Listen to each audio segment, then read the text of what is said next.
कौन बनेगा नेता। नगर निगम के चुनाव पास आने वाले थे। पूरे कानपुर शहर में टिकट को लेकर मारामारी शुरू थी, लेकिन सबसे ज्यादा चर्चा में वार्ड नंबर 40 की सीट थी। वो इसलिए क्योंकि इस बार वहां की सीट महिला के लिए आरक्षित थी। अब सवाल ये था कि चुनाव लड़ेगा कौन। इससे पहले ठाकुर साहब वहां से पार्षद थे और इस बार उन्होंने अपनी पत्नी सीमा ठाकुर को टिकट दिलवाई और ठाकुर साहब की शान के कारण सीमा जी ने 20,000 वोटों से चुनाव जीत लिया। अरे बधाई हो सीमा भाभी, अब तो आप वार्ड की पार्षद बन गई हैं। अब तो हमारे काम आप ही करवाएंगी। अरे ये तो सिर्फ नाम की पार्षद बनी है, वो तो महिला सीट आ गई, वरना पार्षद तो मुझे ही बनना था। अब भले ही चेहरा इसका होगा, लेकिन पावर तो मेरी ही होगी। अरे वाह भाई साहब, क्या दिमाग लगाया है आपने भी। आइए आप लोग, खाना लगा दिया है सबके लिए।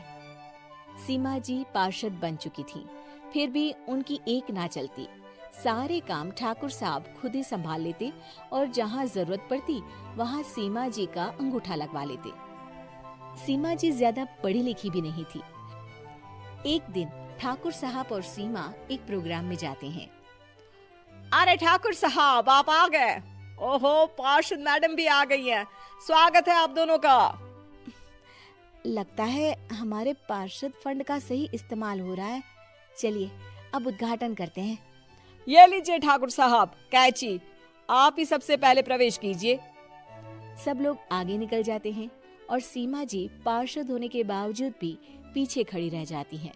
वो देखती हैं कि वेलकम बोर्ड पर उनका नाम है, लेकिन महिला होने के कारण कोई उनका सम्मान नहीं कर रहा। अगले दिन एक आदमी उनके घर आता है। अरे ठाकुर साहब नमस्कार। कल ना हम नोटिस किए कि हमारा घर तो अवैध है और नगर निगम वाले उसे तोड़ने आ रहे हैं। अरे कुछ कीजिए ना ठाकुर साहब। देखो भाई, मैं तो ज्यादा कुछ कर नहीं सकता, पर अगर तुम सबकी जेब गर्म कर दो तो कुछ हो सकता है। कुल मिलाकर 4 लाख लगेंगे। अरे 4 लाख ठाकुर साहब? अरे भाई, मैं अपने लिए नहीं मांग रहा हूँ। दरोगा है, इंजीनियर बाबू है, बड़े साहब है, सबको देना पड़ता है ना थोड़ा थोड़ा। बोलो है मंजूर? तभी वहाँ अचानक सीमा जी आ जाती हैं। अरे ये आप क्या कर रहे हैं? पहले इन्हीं लोगों से तो आपने वोट मांगे, अब इनसे ही पैसे ले रहे हो। अरे चुप रहो तुम, तुम्हारा काम है सिर्फ अंगूठा लगाना, तुम वही किया करो। मुझे दूसरे काम तुम मत सिखाओ, समझी? और तुम ना जाओ, अब पैसे लेकर आओ, वरना जेसीबी किसी भी वक्त आती होगी। सब कुछ ऐसे ही चलते रहता है। एक दिन सीमा जी और ठाकुर साहब को एक लोकल मीटिंग में बुलाया जाता है। वहाँ पर कई और अधिकारी लोग भी मौजूद रहते हैं। अब मैं चाहूंगा कि ठाकुर साहब हमारे बीच 2 शब्द कहें। मेरे प्यारे भाइयों और बहनों, आज मेरा सौभाग्य है कि मैं आप सबकी सेवा दिन रात कर पा रहा हूँ। आपने मेरी पत्नी को भारी मतों से जिताया है, इसलिए मैं आप सभी का शुक्रगुजार हूँ। मैं आप सबसे वादा करता हूँ कि हमेशा की तरह हमारे वार्ड में किसी को कोई तकलीफ नहीं आने दूंगा। सभी लोग तालियां बजाने लगते हैं। अब मैं माननीय पार्षद मैडम को स्टेज पे बुलाना चाहूंगा। अपने नाम को बुलाया सुनकर सीमा जी एकदम चौंक जाती है। उन्हें बिल्कुल उम्मीद नहीं थी कि इतनी बड़ी जगह उन्हें मंच पर बुलाया जाएगा। जैसे तैसे वो मंच पर चढ़ती हैं।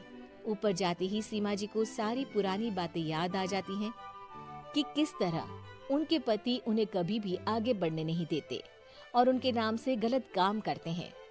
वो बोलने लगती हैं, मैं आपके वार्ड की पार्षद सीमा हूँ। आप में से बहुत कम लोग ही मुझे जानते होंगे, क्योंकि इससे पहले मुझे कभी ऐसा मौका ही नहीं मिला। सारे मौके मेरे पार्षद पति यानी आपके ठाकुर साहब ही लेते रहे, लेकिन आज ये मौका मुझे मिला है तो मैं इसे ऐसे ही नहीं जाने दूंगी। मैं आपको ये बताना चाहती हूँ कि आपके ठाकुर साहब मेरे नाम की आड़ में गैर कानूनी काम करते हैं, जिस पर अंगूठों के निशान मेरे होते थे। इसीलिए मैं अपनी गलती मानती हूँ और आज अपने पद से इस्तीफा देती हूँ, ताकि आगे से कोई गलत काम ना हो पाए। अब फैसला आप सबके हाथ में है कि आप हमें क्या सजा देना चाहते हैं।